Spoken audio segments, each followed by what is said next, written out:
ચુડાના સિદ્ધનાથ પ્રાકૃતિક મોડલ ફાર્મમાં નારણભાઈ લકુમે ઘઉંના પાક લીધા બાદ ભાઠા ન સળગાવવા માટે ખેડૂતોને અપીલ કરી છે। હાલમાં ખેડૂતોના ખેતરોમાં રવિ પાક ઘઉંનું વાવેતરની જણસ લીધા બાદ ઊભા ભાઠાને ખેડૂતો દ્વારા સળગાવી દેવામાં આવે છે। ઘઉંના ભાઠાને સળગાવવાથી પ્રકૃતિને નુકસાન થાય છે તેમજ જમીનના તત્વો બળી જવાથી જમીનને મોટું નુકસાન પહોંચે છે। ખેડૂતો જાગૃત થઈને ઘઉંના ભાઠાને ઊભા રાખે તો વગર પૈસાનું આચ્છાદન તરીકે ઉપયોગ કરી પૈસાની બચત કરી થકી આત્મનિર્ભર બની શકે છે। ખેડૂતોના ઘઉંના ભાટાને આગ ન લગાવે અને જ્યારે વરસાદ ન આવવાના સમયે ખેડૂતો ખેડ કરી ખેતર ખેડે તો જમીનની અંદર સૂક્ષ્મ જીવો ઓર્ગેનિક કાર્બન જેવા તત્વો ફાયદાકારક સાબિત થાય છે।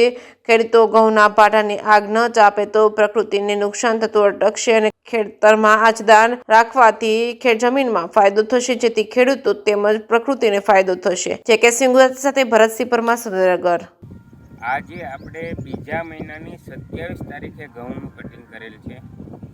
હાલ ઘઉં કટિંગ કરી અને ખેડૂત મિત્રો જે આગ લગાવી અને સળગાવી રહ્યા છે, સળગાવવાથી જે ઘઉંના ભાઠા સળગતા હોય તો લગભગ કલાકો સુધી ધુમાડા નીકળતા હોય છે, જેનાથી પ્રકૃતિને પણ નુકસાન કરે છે, પ્રદૂષણ થાય છે।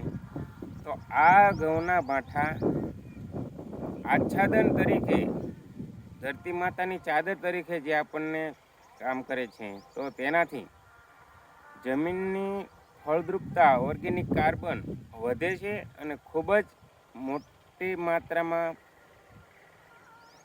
ઓર્ગેનિક કાર્બન વધે છે। માટે ખેડૂત મિત્રો અત્યારે બે હાથ જોડીને વંદન, કોઈ ખેડૂત મિત્રો સળગાવે નહીં એવી નમ્ર વિનંતી।